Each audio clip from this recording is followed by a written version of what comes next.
Hello everyone, welcome back. It's Empyrion Galactic Survival episode 65.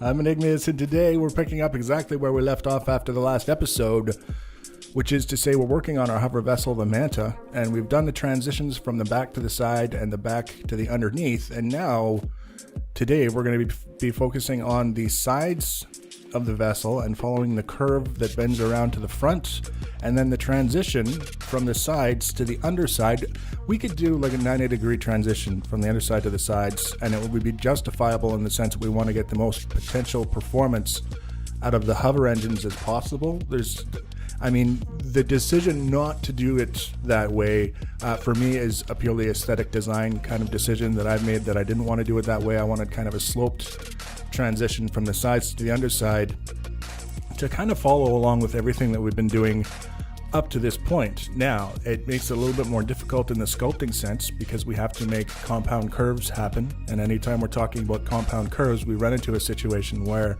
things might not line up exactly as we might like them to, and it becomes a question of, do we accept the compromise or do we go with something else? This is going to be kind of a look at that process, at least the way it comes together for the most part. Now you can see I'm basically doing the curve minus the blocks that hold everything together. So you can see the blocks that I'm adding now don't perfectly mirror the blocks underneath because there's some blocks in that first row that were there just to hold the shape together. We don't need to duplicate that here. And by doing it this way, I can see just where the curve is and not have that extra block in there at each transition kind of distracting me. You can see here kind of a little example of the new blocks that we got that kind of go with the 22.5-degree blocks. They're interesting. I'm looking forward to finding use for them. In this case, you may have noticed they have sort of a convex sort of shape to them, or a concave. I think concave. They kind of sag, I guess you could say, along the curve, which doesn't really fit with what we're trying to accomplish here. I would have preferred a straight line, but in the absence of a straight line, I would rather have it kind of bulging out a little bit, to be completely honest. Either way, I decided to go with the 22.5-degree blocks that we've had available to us for some time, alongside the new half blocks. They're basically a cube cut in half to kind of smooth out that curve, or what we're going to pretend is a proper curve, and see what we end up with once we're done. You can kind of see it taking shape now. We've got the lower sort of row done, and then the blocks on top of that are just going to be mirrored, identical what's directly below them. And then once that's done, we can start thinking about that transition from the side to the underside, just because of the way everything is coming together with the frame.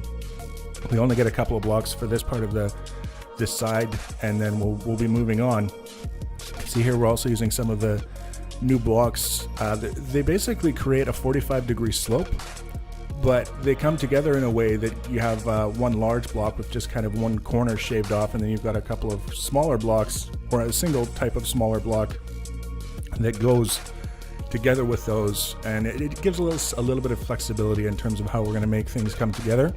The downside to those is that that's going to be the one area where we aren't going to be able to make this seamless transition to the underside. It's not that big of a deal. It's something that we can work with, but it's just something to be aware of when we're using those blocks. It makes that transition a little bit more difficult. Now here, for those of you who are paying close attention and have that good sense of spatial awareness and all that other stuff, you'll probably notice that I make a mistake in attempting to mirror the other side of the hull and duplicate it. And basically, I don't catch it until we get quite a bit farther along with the sculpting of the transition. We had to make a bunch of changes in order to correct it. And the thing is, I looked at it after the fact and I thought maybe this is a great example to show, a mistake being made and what was involved in correcting it. And then I realized that it was 6 minutes of your life that I didn't have to take from you. So I edited it out, just because we'll all make enough mistakes on our own. 6 minutes is a really long time in a video to watch someone else's mistakes unfold, so I decided to spare you that this time around. Point being, we'll get one curve done. The second curve isn't going to come together quite right. We're going to sculpt the transition from the side to the underside, and then we're going to realize there was a mistake. There's going to be a jump cut, and all of a sudden it'll work the way that it's supposed to.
That's a pretty good example of sculpting around compound curves, which can be a little bit tricky and always or almost always imperfect.